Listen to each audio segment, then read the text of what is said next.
Greetings, Fire Chargers, Darkblade here. I want to do two things for me to do. One, I want to reintegrate the Bible into my life, and two, it's almost 11 p.m. and I need to get a video out because I'm a daily YouTuber. So, how can I kill two birds with sorry, I shouldn't have said such a violent thing. How can I handle two issues with the same solution? The answer is make a video in which I just read parts of the Bible. Because in order to prevent the problem of me just restarting with Genesis every single time and never making any progress, this is embarrassing, but there are several books that I cannot say a single verse from. I will instead start with Exodus, and I will read Exodus chapter 1. These are the names of the sons of Israel who came to Egypt with Jacob, each with his household: Reuben, Simeon, Levi, Judah, Issachar, Zebulun, and Benjamin, Dan, Naphtali, Gad, and Asher. All of these descendants of Jacob were 70 persons. Joseph was already in Egypt. Then Joseph died, and all his brothers in that generation. By the way, I'm holding this up with my hands. But the people of Israel were fruitful and increased greatly. So I'm not intentionally trying to move anything. Increasing. They multiplied and grew exceedingly strong, so that the land was filled with them. Now there arose a new king over Egypt who did not know Joseph. And he said to his people, Behold, the people of Israel are too many and too mighty for us. Come, let us deal shrewdly with them, lest they multiply, and if war breaks out, they join our enemies and fight against us and escape from the land. Therefore they set taskmasters over them to afflict them with heavy burdens. They built for Pharaoh store cities, Pithom and Ramses. I wonder where they got that name from. But the more they were oppressed, the more they multiplied, and the more they spread abroad. And the Egyptians were in dread of the people of Israel. So they ruthlessly made the people of Israel work as slaves, and made their lives bitter with hard service in mortar and brick, and in all kinds of work in the field.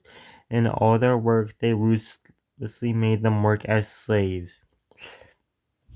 Then the king of Egypt said to the Hebrew midwives, one of whom was named Shiphrah and the other Puah, When you serve as a midwife to the Hebrew women, you and see them on the birth stool.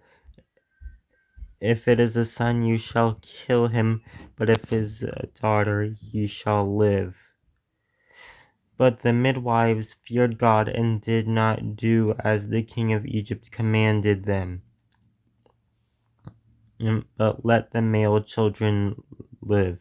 So the king of Egypt called the midwives and said to them, Why have you done this thing and let the male children live?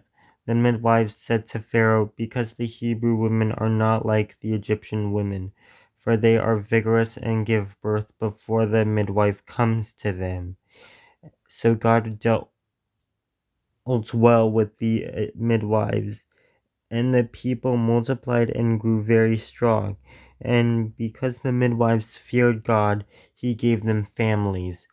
The Pharaoh commanded all his people, Every son that is born to the Hebrews you shall cast into the Nile, but you shall let every daughter live.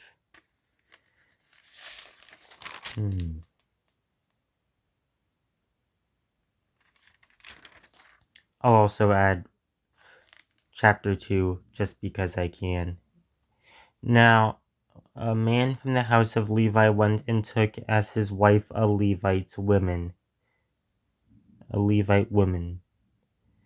The woman conceived and she bore a son, and she saw that he was a fine child. She hid him 3 months. When she could hide him no longer, she took for him a basket made of bulrushes and daubed it with bitumen and pitch. She put the child in it and placed it among the reeds by the river bank. And his sister stood at a distance to know what would happen, what would be done to him. Now the daughter of Pharaoh came down to bathe in the river, while her young women walked beside the river. She saw the basket among the reeds, and she sent her servant woman, and she took it. By the way, Egyptologist David Falk says this whole naming as daughter of Pharaoh is probably retrojection. This person is not currently the daughter of Pharaoh. Her father is not currently Pharaoh, but that is something that would have happened by the time this was written. Now, where was I?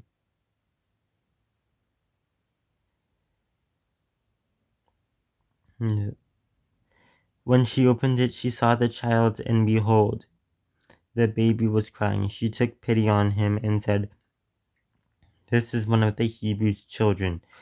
Then his sister came to the Pharaoh's daughter. By the way, in case you didn't know this, the Nile River flows from south to north. Then his sister said to the Pharaoh's daughter, "Shall I go and call you a nurse from the Hebrew women to nurse the child for you?" Okay, when it goes blurry, then I am intentionally moving it to try to unblur it. And Pharaoh's daughter said to her, "Go." So the girl went and called the child's mother. And Pharaoh's daughter said to her, "Take this child away and nurse him for me, and I will give you your wages." So the woman took the child and nursed him. When the child grew older, she brought him to Pharaoh's daughter, and he became her son. She named him Moses. She said, because she said, "I drew him out of the water." And the footnote says, Moses sounds like the Hebrew word for draw out. Now, Moses. One day when Moses had grown up, he went out to his people and looked on their burdens, and he saw an Egyptian beating a Hebrew, one of his people. He looked this way and that, and seeing no one, he struck down the Egyptian and hid him in the sand. When he went out the next day, behold, 2 Hebrews were struggling together. And he said to the man in the wrong, "Why do you strike your companion?" He answered, Who made you a prince and a judge over us? Do you plan to kill me as you killed the Egyptian?" Then Moses was afraid, and he thought, "Surely this thing is known." When Pharaoh heard of it, he sought to kill Moses. But Moses fled from Pharaoh and stayed in the lands of Midian, and he sat down by a well. Now the priest of Midian had 7 daughters, and they came and drew water and filled the troughs to water their father's flock. The shepherds came and drove them away, but Moses stood up and saved them and watered their flock. When they came home to their father, he said, "How is it that you have come home so soon today?" They answered, "An Egyptian delivered us out of the hands of the shepherds, and even drew water for us and watered the flock." He said to his daughters, "Then where is he? Why have you left the man? Call him, that he may eat bread." And Moses continued to dwell with the man, and he gave Moses his daughter Zipporah. She gave birth to a son, and he called his name Gershom, for he said, "I have been a sojourner in a foreign land." During those many days, the king of Egypt died, and the people of Israel groaned of their slavery and cried out for help. Their cry for rescue from slavery came up to God, and God heard their groaning, and God remembered his covenant with Abraham, Isaac and Jacob. God saw the people of Israel, and God knew. And that's all I'll read for now because I've read, what is it, 2 chapters, and it's already past 11 p.m. Goodbye, Fire Chargers. Dark Blade out. Make sure to like and subscribe. And also read